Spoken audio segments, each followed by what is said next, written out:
Voici 5 exercices suivants de conversion stéchiométrique. Vous trouverez les énoncés qui correspondent aux exercices dans la description de la vidéo. Sur ma feuille, c'est le 5e. On vous demande de calculer le nombre de moles.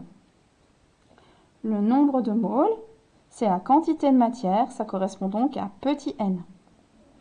Pour cela, on vous donne les données suivantes. Je travaille avec 4,82 10 exposant 26 atomes.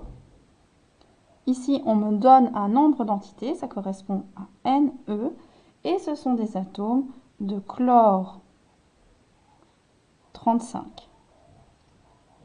Comment est-ce que je vais procéder? J'ai N, j'ai Ne. La formule qui va bien, c'est celle que j'ai déjà utilisée à de nombreuses reprises pour l'instant. N égale Ne sur Na. Je vous rappelle que Na, c'est le nombre d'Avogadro, 6 10 exposant 23, une valeur à connaître. Je vais donc faire 4,82 10 exposant 26 divisé par 6 10 exposant 23. Je prends la calculatrice.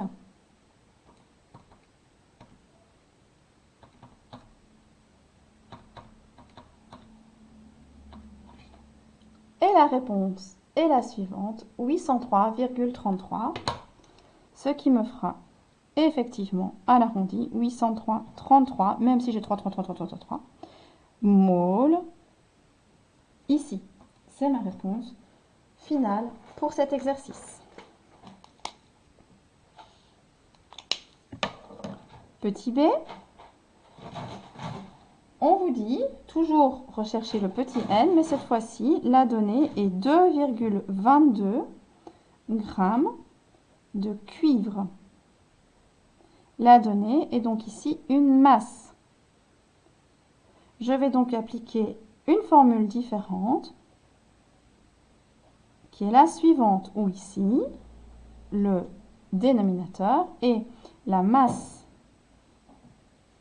molaire que l'on trouve dans le tableau périodique. Je prends donc le tableau périodique, le cuivre est ici. Là, il va falloir me croire sur parole car c'est très petit pour vous. On a 63,54, ce qui sera arrondi pour la masse molaire du cuivre à 64 grammes par mole. N'oubliez pas de donner les unités. J'applique donc ici la formule.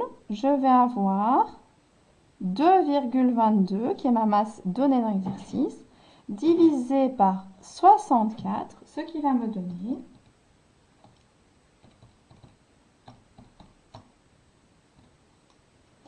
0,0, j'ai oublié de vous montrer l'écran, 0,03468. Donc nous on garde deux chiffres différents, 0, on va donc garder 0,034. Il y a un 6, je dois arrondir, j'obtiens 0,035 moles.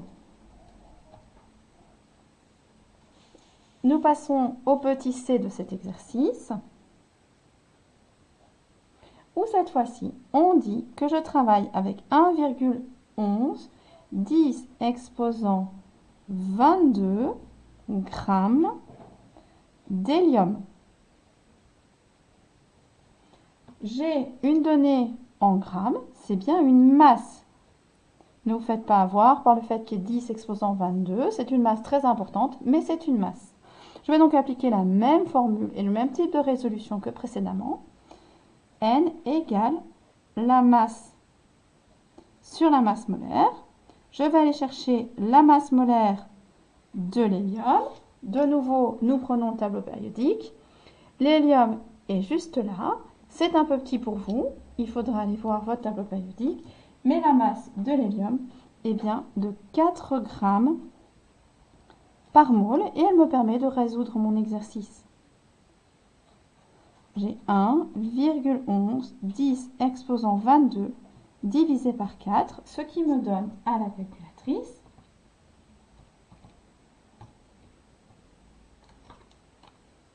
ceci, c'est-à-dire 2,775 10 21, n'oubliez pas en arrondi, donc 2,78 10 exposant 21.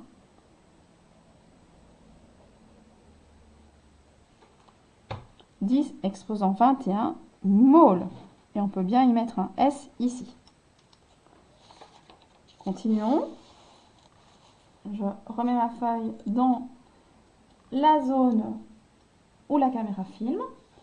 Cette fois-ci, on a l'exercice suivant qui sera donc l'exercice 6. Et pour cet exercice 6, on me demande de calculer le nombre de moles. Donc, je cherche toujours petit n. Et on me demande le nom des molécules avec lesquelles on travaille.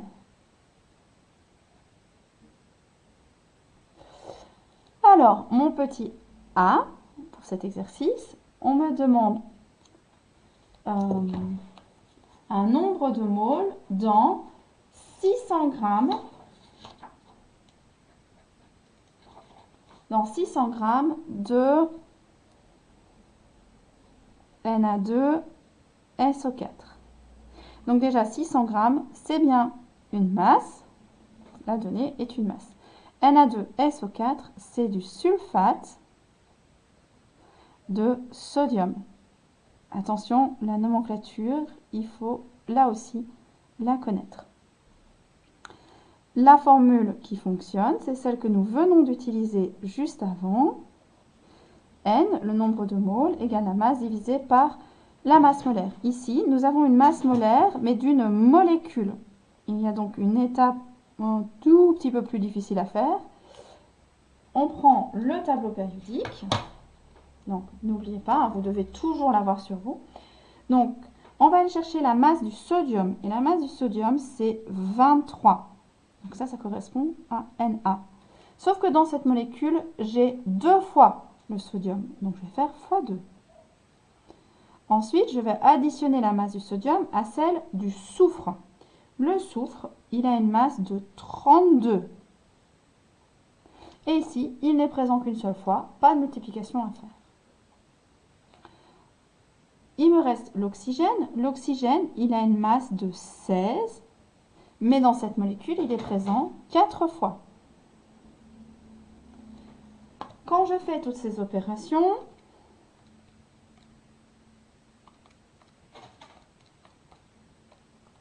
j'obtiens ceci, c'est-à-dire 142 grammes par mole.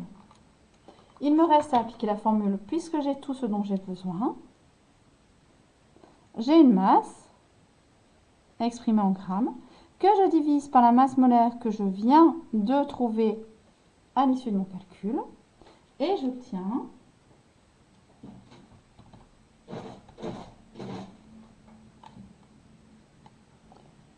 ceci. Donc 600 divisé par 142, 4,2253 et ainsi de suite. Pour arrondir, ça me donnera 4,23 moles.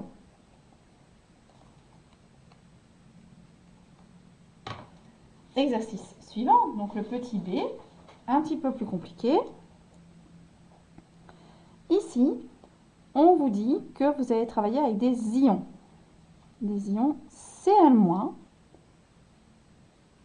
qui sont présents dans 5,4 moles de FeCl3. Je rappelle que ce qu'on cherche, c'est N, le nombre de moles. L'idée ici, c'est que je vais prendre mon FeCl3 et que je vais le briser en petits morceaux. Si je le brise en petits morceaux, je vais me retrouver avec un morceau qui s'appellera Fe et je vais me retrouver avec un morceau Cl, un morceau, un autre Cl et un morceau Cl, puisque ici j'ai bien 3 Cl qui se sont attachés à un fer, ce qui globalement me donnera 3 morceaux Cl. Cela dit, je n'ai pas été dans les détails. Le chlore, il fait partie de la colonne 7. Donc dans mon tableau périodique, il est ici, colonne 7. Ça veut dire que quand il va s'ioniser, il va devenir Cl-. Quand on va briser les liaisons chimiques, il devient Cl-. Le fer, c'est un élément des familles B, il est un peu plus compliqué, mais il devient Fe3+. J'ai oublié un petit X ici, c'est mieux quand même. J'ai donc 3 morceaux de Cl- lorsque je vais détruire une molécule de FeCl3. Mais je n'ai pas une molécule de FeCl3, j'ai 5,4 moles de FeCl3 que je vais détruire. Et quand je les détruis, je vais avoir 3 fois plus, on vient de l'expliquer, de morceaux de Cl3. Je vais donc avoir 5,4 fois 3, ce qui va me donner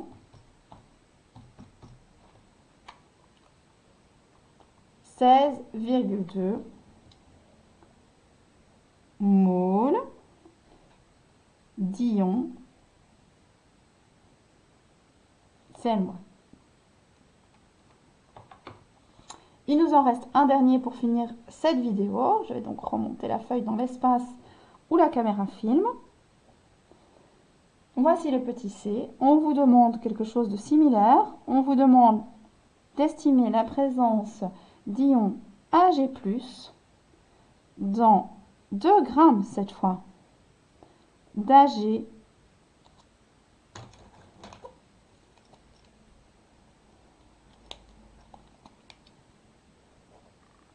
Cl.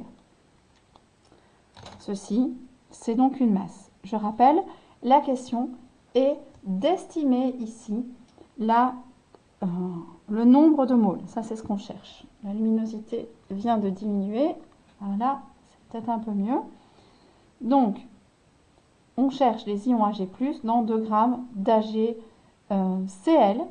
Donc, on cherche N et j'ai une masse. La formule qui va bien pour ça, c'est donc celle-ci.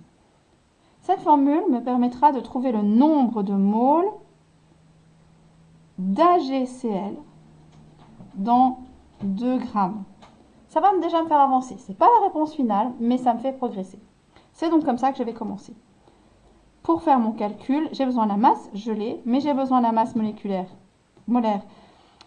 que je n'ai pas, et donc je vais la chercher. Je prends mon tableau périodique, vous commencez à en avoir l'habitude, et je cherche l'argent.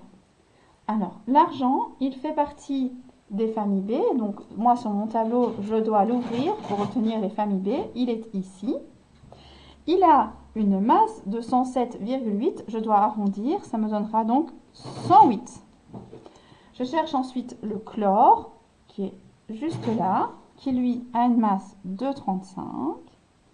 Je fais l'addition des deux. J'obtiens un chiffre sans décimale, donc pas de problème d'arrondi. Ça me fait bien 143 grammes par mole. N'oubliez pas les unités, c'est très important. Je vais donc pouvoir appliquer ma formule.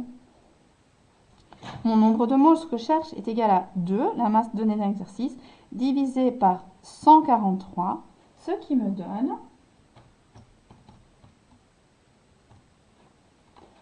ceci, 0,01399. Donc, on va arrondir à 0,014 moles. Je vais réfléchir de la même manière. Quand je détruis une molécule d'AgCl, qu'est-ce que je vais avoir comme morceau? Je vais avoir un morceau Ag+, et un morceau Cl-, celui-ci ne m'intéresse pas. Donc, comme juste au-dessus, je pourrais faire mon nombre de moles fois le nombre de morceaux. Mais vous voyez ici que je vais arriver à N fois 1, ce qui n'est pas très intéressant, hein, il n'y a pas de calcul à faire. Mon nombre de moles d'Ag+ est donc égal à 0,014 moles. Et ce sera donc ma réponse finale. J'ai d'ailleurs oublié ici de mettre ma réponse finale en vert. Et voilà pour cette deuxième vidéo. On en fera une troisième, cette fois-ci en utilisant le volume de gaz.